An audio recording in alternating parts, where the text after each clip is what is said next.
Well, hello. I was browsing in the shop the other day, and I was made an offer I couldn't refuse. So I've decided to do a review of The Godfather, Corleone's Empire. Now, this is a cool mini or not game, so expect lots of plastic, and of course, if it was a Kickstarter, loads of extras. Well, strangely, this game did not actually go straight to Kickstarter. So it's pretty much just what you get in the box. Now, I have seen the contents of the box from other videos, and it's a bit of a mixed bag. So let's get inside the box and have a look. Oh, and in case you're wondering what that weird noise is, that's my 3D printer. Just pretend it's making no noise at all. Okay, before I get the game open, apparently it's 2 to 5 players and up to 2 hours, basically. So yeah, nice fun little game. Anyway, to the contents. Okay, well, once you've got the lid off, you're greeted by the lovely box art again. Really nice iconic image from the wedding, of course, where the offer is made that cannot be refused potentially. And you've got the rule book, which has some beautiful artwork in it.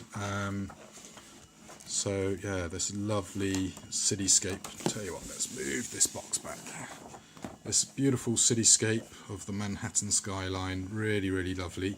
Oh, getting a bit of glare off the page. Then summary of the contents with all the minis. A really, really pretty image. I like that, and a nice little picture of Marlon Brando there as Corleone. Then game setup. Then the game board. Various acts in the game, lots of lovely artwork, really, really nice. And it's one thing that's potentially really good about this game, it's got some lovely artwork until you actually get to the playing cards, where for some reason most of the job cards, which are these ones here, have gone with the same image on every single card, which is a real pain. I have a solution to that, which I will show you once we've finished the unboxing.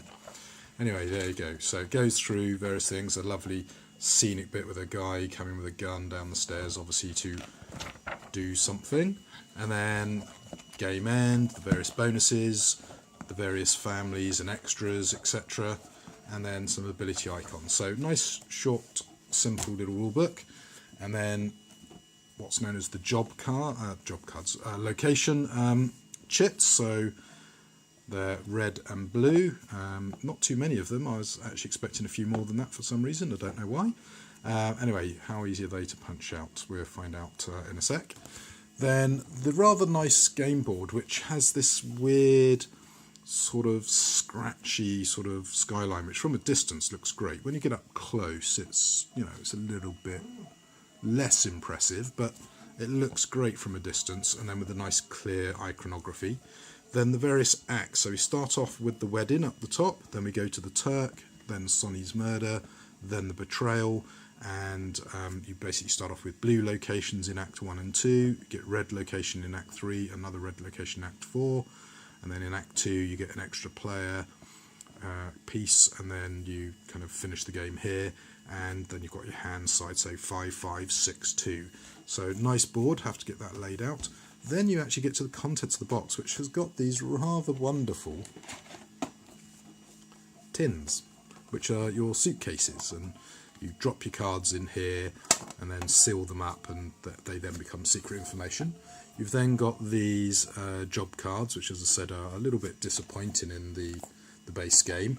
Even more disappointing to my mind are these resources. I mean, they work quite well. It's evoking the Godfather iconography. Rather nice money. I do like the money cards, they're nice. And then have we got anything else in here? So we've got 1s, 2s and 3s, and I think we might have 5s without checking. So there you go, there are the decks, get them open, so pop the tin back. Then you've got a big tray of plastic which has minis in, and then underneath we've got these little territory markers, and I think that's it. Yep, so one for each player, so pick your colour of choice.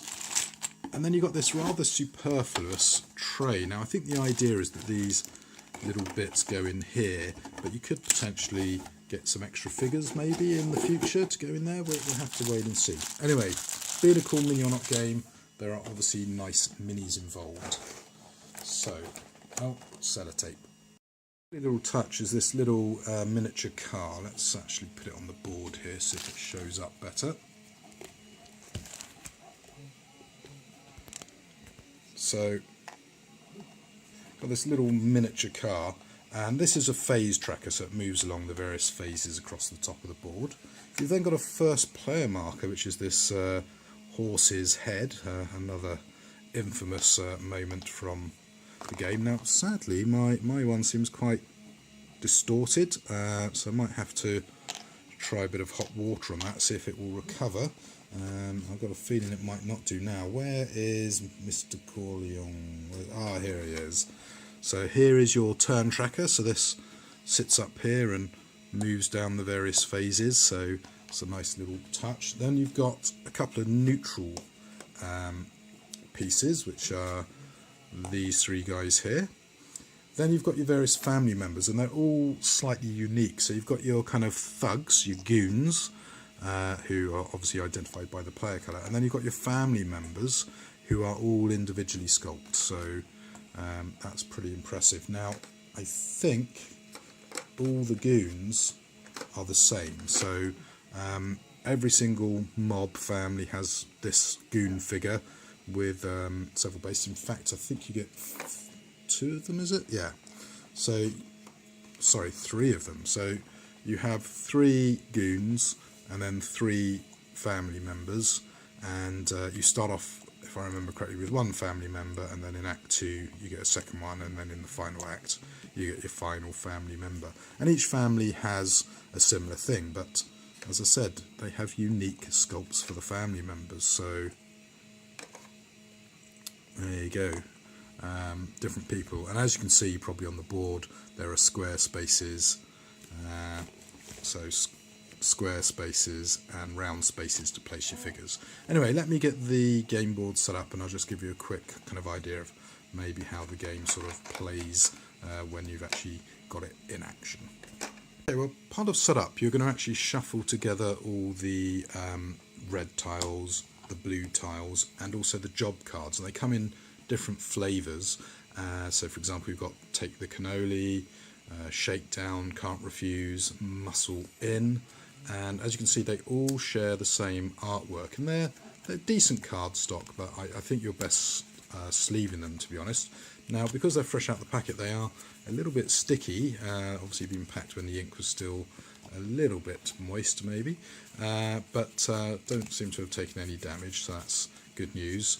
Anyway, these cards are very unimpressive, so I'm actually going to be replacing them with some fan-created cards. So basically I'm going to sleeve these and then drop in the fan-created artwork, which makes these look much better in my opinion.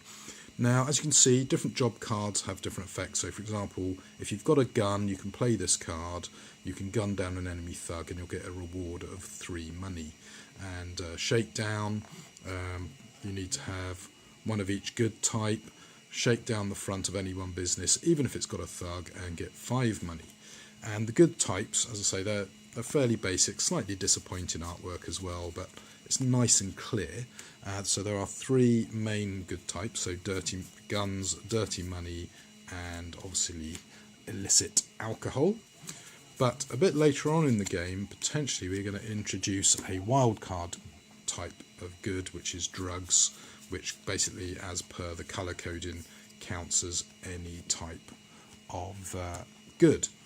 So you set everything out, shuffle all the decks, and away you go. Now, part of your deck also are these allies you can pick up. So you've got the union boss, the mayor, the police chief, small-time bookie, tax advisor, hard muscle, and then you get kind of repeat versions of some of them for later on in the game. So anyway, I just need to get that all taken care of, so I'm going to replace these, as I say, with fan-created artwork. So next time you see these, they should be in sleeve, all sleeved with the fan-created art. Now, the disadvantage of sleeving everything is that, rather unfortunately, there's quite a few cards. There's 18 ally cards, 32 illegal goods cards, 120 money cards, and 44 job cards, and they're all going to need sleeving. So yes, that's going to take me a while. Well, I'm in the process of re-sleeving, and just to give you a heads up, this is the original card, which all the job cards have this artwork, and this is the new fan created artwork. Okay, well, I'm down to the last 3 cards, which are Extortion. So as you can see, all cards should look like can't refuse, so they all have this image, but much nicer with the Extortion, the backroom deal, the can't refuse, intimidation, muscled out, muscled in, shakedown, car bomb, take the cannoli, and there's another one which escapes me just now, but sadly I didn't print quite enough, so I don't have any spares left over to show you. So yes, a massive upgrade in my opinion to go from this image to this image, and obviously I have to cut it down so it fits in the sleeve. Anyway, let's get on with that, and then I can finally actually start talking about the game. Okay, so to set up the game, you shuffle the blue and red tiles. You put out the various tokens, so the turn marker and then the individual parts of the turn over there. You shuffle up all the job cards, and in a 2-player game you reveal 2 cards, in a 3-player 3, and in a 5-player 4. You also shuffle the Act 1 allies, and they go down in the bottom left hand corner here, and I've turned up the tax advisor. So that's quite a powerful card to get hold of early, because he gets better as the game goes on. Each player then gets a 1, 2, 3 and 2 random job cards. I've got drive-by shooting, which allows me for 2 guns to gun down up to 2 different players' figures and to earn myself 4 money. And the backroom deal, which is 2 alcohol, which allows me to show 3 money cards from my hand and suitcase them, and that will earn me 2 money. And this is quite an interesting thing, because the suitcase is one of your roads to victory, and money that's in your tin or your suitcase is pretty safe. But there is a card, I believe, that allows you to have a rummage, possibly it's intimidation, have a rummage in here, and basically you have to give out money cards. So it's a good idea always to chuck a 1 in your suitcase, so if someone comes looking at your briefcase, you can say, well, here you go, have a 1. Now, I'm not sure this is actually meant to be $1, I assume it's meant to be 100 or 1,000 or even $1 million, but there you go. So anyway, once you've done that, obviously you pick your playing pieces, so I'm going to be the orange family, and let's go with this guy here as my family member. And basically what we're going to do is we're going to shake down businesses, we're going to control turfs, and over time we're going to get to put our little control markers on the board, and then at the end of the game we're going to add up a load of points, and the person with the most points wins. So it's a very strong Mafia themed game with a bit of a sort of Godfather vibe rather than an out and out Godfather game. Anyway, I need to distribute my businesses to the various locations, and there are a couple of locations like this one, for example, you only use if you've got a 4-player game. So anyway, let me just get these tiles put out, and then I'll talk a little bit about the victory conditions so you know what you're actually trying to do during the game to actually win. Checking the rulebook, it would appear that in a 2-player game there are no new businesses, but that's going to be the first part of the round. So basically the round goes open a new business, then family business where you can play a thug, play a family member, complete a job, play an ally. Then you do turf war, then bribery, then tribute to the Don, then we basically reset to get ready for the next round. The end game is you get to put 2 of your money cards in your briefcase. You get a $5 bonus for each turf where you've got the most control markers. So for example, if I've got all these control markers on Midtown and Blue's only got 1, well, I definitely control Midtown, so I'd get $5 for that. And if Blue had maybe gone, I don't know, yeah, down here to Wall Street, well, he's only got 1 there, but he's got the majority, so he would get 5 there. You then get a $5 bonus for each job colour in which you have the most cards. So what do I mean by job colours? Well, each job card around the outside has a colour code. So there's green, blue, yellow and sort of grey, if I remember correctly. So whoever's got the most of those stored in their briefcase, because when you complete a job that's where it goes, you get a $5 bonus. And basically at the end of the game, whoever's got the most money wins. So that's sort of the aim of the game. So you're trying to control turf, you're trying to manipulate these businesses to either put cards in your briefcase, to complete jobs, etc, etc, at the same time as taking out your opponents so they don't get too far ahead of you. So anyway, there you go. I'm just going to give you a quick run through of one turn and then that will be it. Right, so we're at the start of the turn, and just to clarify, I've had to reset the board because I actually had to strip it all down last night, and it's the following day since I filmed the first section of the video. So the phases of the act is open a business, family business, turf war, bribery, tribute to Don, and the end phase, which is all dealt with by the little police car at the top that slowly moves across. So phase 1, open a new business, and we look for any empty vacancies. Now with more players, some of the spots will actually be taken up with businesses already, so you'd have to count up and say, okay, this is where I'm putting stuff. So spot 1, and we've got a munition store, so we've now got the option to buy 2 guns. Now if you remember correctly, I've got a drive-by shooting and a back room. Now the back room gives me some nice abilities with alcohol, and the drive-by shooting is really good if an opponent takes a space that I want to go to. I can gun them down and take that space. So what I'm going to do as the first player is I'm going to get my guy, I'm going to go straight for guns, so I get 1 money and a gun, and that gets added to my hand. So that's pretty good. Now my opponent, they're after dirty money because they've got some cards, so they're going to go off to the Korean laundry and get some dirty money. That's good for me, so I'm now going to go and get myself another gun. And that makes it pretty obvious to my opponent that I've potentially got something that they're not going to like. Now, they might be thinking I'm going for a car bomb, which is one of the job cards that we turned up. So they now want more dirty money. Well, the problem is there's not too much dirty money around. So what they might decide to do is to go to the accounting office, and that will allow them to put a card in their suitcase. Now, because there is potentially stuff that allows you to rummage in someone else's suitcase, they're going to chuck a 1 in so they've at least got something to give out should they need to. Okay, so it's back round to me. Now I could potentially do a drive-by shooting, but instead what I'm going to do, I'm going to, should I go there? Yeah, I'm going to place my family member in the Central Park controlling location. Now, Central Park in that particular location is adjacent to Upper West Side and Chelsea. So I get to store 2 cards and I also get a drink.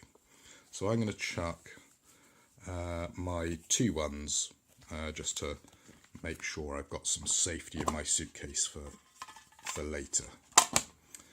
Okay. So I'm down to 1 person.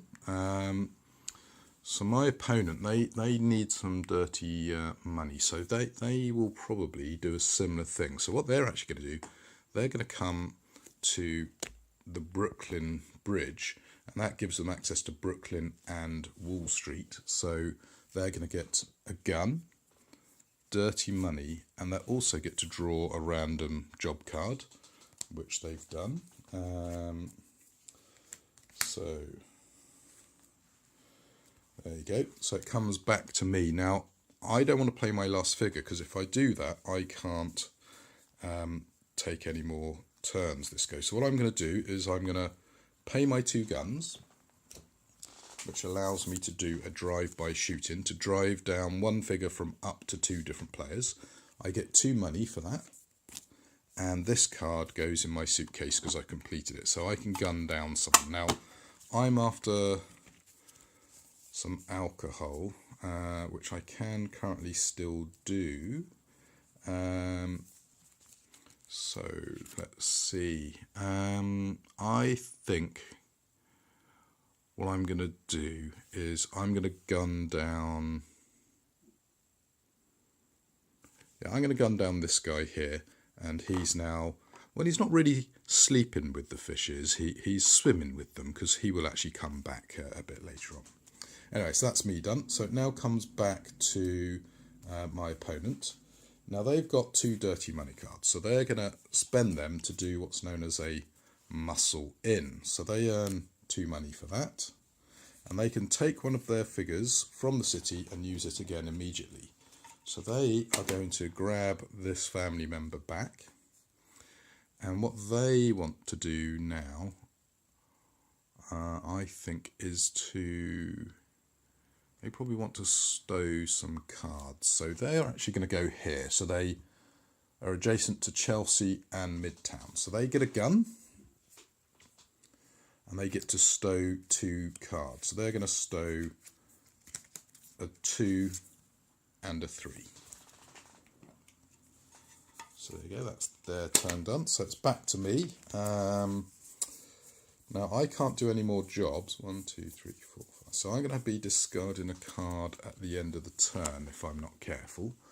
So I think what I'm going to do is I'm going to stow a card. So I go here and I get to stow a card. So I'm going to stow my 3.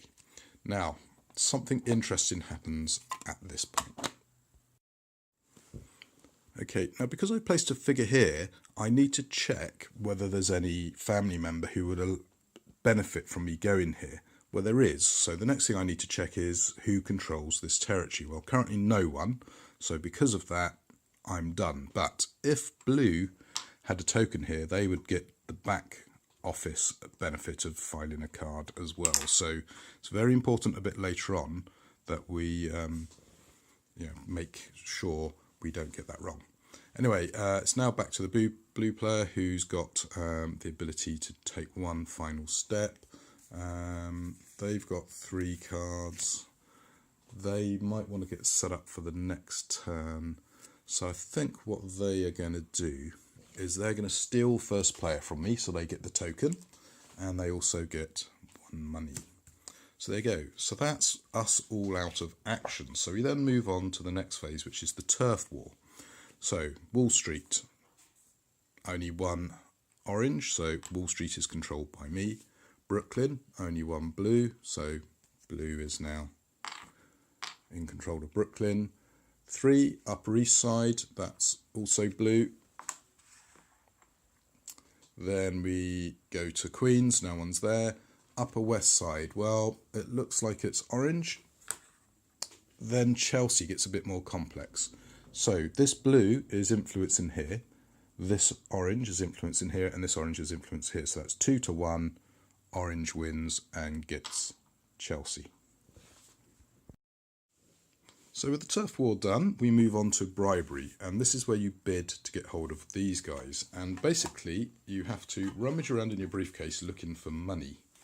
And what you're going to do is you're going to decide how much money to bribe this NPC to join you. So let's say Blue's made their bid, and then I make my bid. And what you do is you put your money in your lid, so it's secret, and then you go ta-da! And as you can see, I bid 3. That's the most, so I win. So my money is spent. So I get first pick. So I take this guy. If there was a second ally card, let's say there was this one here, the other player would then have to take that whether they wanted it or not. But there are none, so their money that they bid doesn't get spent and goes back into their suitcase. Now, some of the allies also give you these figures, which can obviously be placed on the board.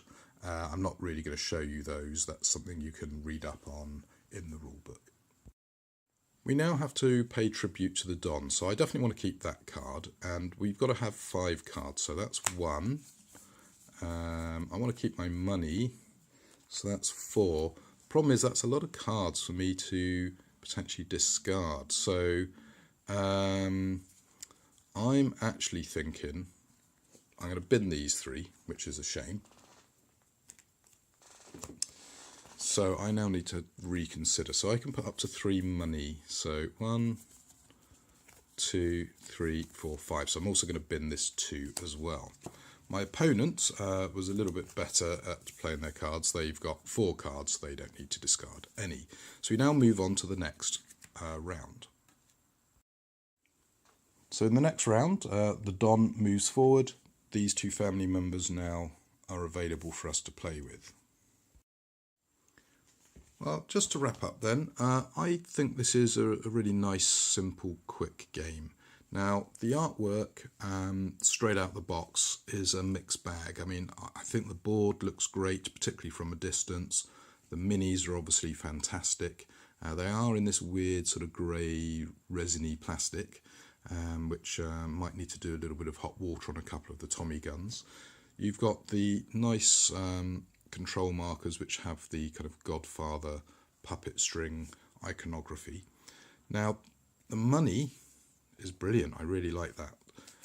These particular resource cards, they're not particularly great. They're nice clear iconography though, so I don't know. It's a bit of a tricky one though. Are they better off sticking with the clear iconography or going for nice artwork?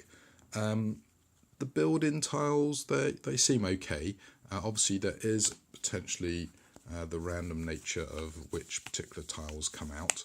I do feel even in a 2-player game that it would be nice to get more of the tiles out, but until I've played the game more, I'm not so sure as to whether that actually is required. Then obviously the red options give you much better deals, including the wild card drugs, which of course is very thematic. The job cards, as I've already mentioned several times in this video, you need this fan created art upgrade in my opinion, because they just look so much better with the fan created art and it looks really professional. So I will try and remember to stick the link in to my description of how you can get hold of that fan art. It's well worth the upgrade. Now, talking of well worthwhile upgrades, actually painting your little car, I think that is definitely an option you want to consider, because being this weird light, well, dark grey I guess, is really hard to spot from across the table. So by painting it with the blue and white colour scheme, it makes it stand out much better. So definitely consider that as a little upgrade. Now, it is a bit of a pain to paint, and if you're wondering why I came up with that colour scheme, if you actually look in the rules manual, there you go, that's what it's based on. So yeah, definitely the 2 upgrades I think you should do is paint your little car and also upgrade your job cards. It's a quick, simple game. I do feel that maybe an extra act would not be a major issue. Maybe just have a final act where not much goes on. But you know, it could get quite crowded with multiple players on the board, because I was already finding in the 2-player version that there were various spots I wanted to revisit, but unless I had like a gun down or a car bomb, those spaces were tied up. So the worker placement and the overall production quality are all pretty solid. Now, there is criticisms about this not being 100% a Godfather game, and you know, there is some validity to that, but you know, it's still a good solid game. A little bit pricey here in the UK, but I'm thinking it's going to be well worth the money in the long run, because you know, you could get multiple players around the table all having hours and hours of fun, and with the upgrade that I've done, I think they're going to enjoy the aesthetics as well. So overall, a reserved approval on this one. I think for some people it's going to work really well. For others, maybe it's too simple or too ugly or not thematic enough. You know, but I've given you a quick overview. Hopefully you can make up your own mind. So there you go. So that was The Godfather, Corleone's Empire from Cool Mini or Not. So until the next video, happy gaming.